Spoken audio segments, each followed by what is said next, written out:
সুপ্রিয় দর্শকবৃন্দু, আসসালামু আলাইকুম রহমতুল্লাহি ওয়া বারাকাতুহু। জাতীয় পার্টির চেয়ারম্যান জিএম কাদেরের বিরুদ্ধে মনোনয়ন বাণিজ্য ও ডাকাতির মামলা হয়েছে। এ সংক্রান্ত একটি খবর প্রকাশিত হয়েছে দৈনিক সমকাল পত্রিকায়। চলুন দেখি খবরটি বিস্তারিত কী লিখেছে।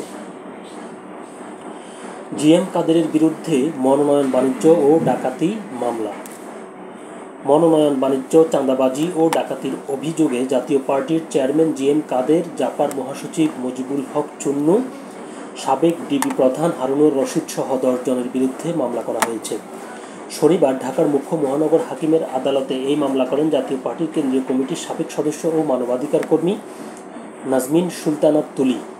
আদালত বাদীর জবানবন্দি গ্রহণ করে অভিযোগটি পরবর্তী আদেশের জন্য অপেক্ষমান রাখেন। মামলার অপর আসামিরা হলেন জাপার অতিরিক্ত মহাসচিব রেজাউল ইসলাম, জাপার কেন্দ্রীয় কমিটির সদস্য নওয়াজ আলী ভূঁইয়া, জিএম কাদেরের স্ত্রী শেরিফা কাদের, উত্তরা গোয়েন্দা বিভাগের সাবেক ডিসি আকরাম, গোয়েন্দা উত্তরা বিভাগের সাবেক এডিসি নাজমুল, বিমানবন্দর জোনাল টিমের এসআই পবিত্র সরকার এবং ঢাকা মহানগর উত্তর জাতীয় পার্টির সদস্য মোহাম্মদ সাইদুল ইসলাম। মামলার অভিযোগে বলা হয়েছে, জিএম কাদেরের প্রত্যক্ষ মদদে অন্য আসামিরা 2024 সালের ডামি নির্বাচনে মনোনয়ন বাণিজ্যে লিপ্ত হন এবং বাদীকে মনোনয়ন দেওয়ার প্রলোভন দেখিয়ে 50 লাখ টাকা দাবি করে মেসেজ পাঠান।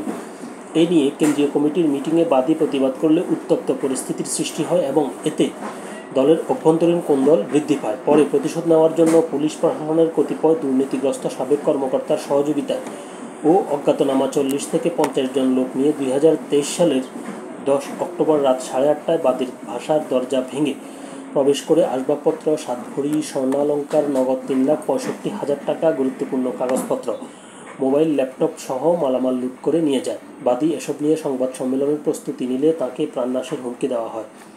এই বিষয়ে মামলার বাদী নাজমিন সুলতানা তুলি সমকালকে বলেন, নরসিংদী 4 আসন থেকে আমি জাপার মনোনয়ন প্রত্যাশী ছিলাম। জিএম কাদের আমার কাছ থেকে 50 লাখ টাকা দাবি করেন। আমি না দিলে মামলা দিয়ে আমাকে হয়রানি করেন এবং দলীয়ভাবে অপদস্থ করেন। তাকে সহযোগিতা করেন ডিবি হারুন সহ প্রশাসনের অন্যান্যরা। আওয়ামী সরকারের পতন হলেও এখনও তারা বিভিন্নভাবে শক্তি সঞ্চয়ের চেষ্টায় লিপ্ত। আমি দীর্ঘদিন প্রমায় ভুগেছি এবং সামাজিকভাবে হেয় প্রতিপন্নের শিকার হয়েছি। যারা রাজনীতিকে কলুষিত করেছেন, আমি তাদের দৃষ্টান্তমূলক বিচার চাই। খবরটি ছিল পর্যন্তই। আল্লাহ হাফেজ।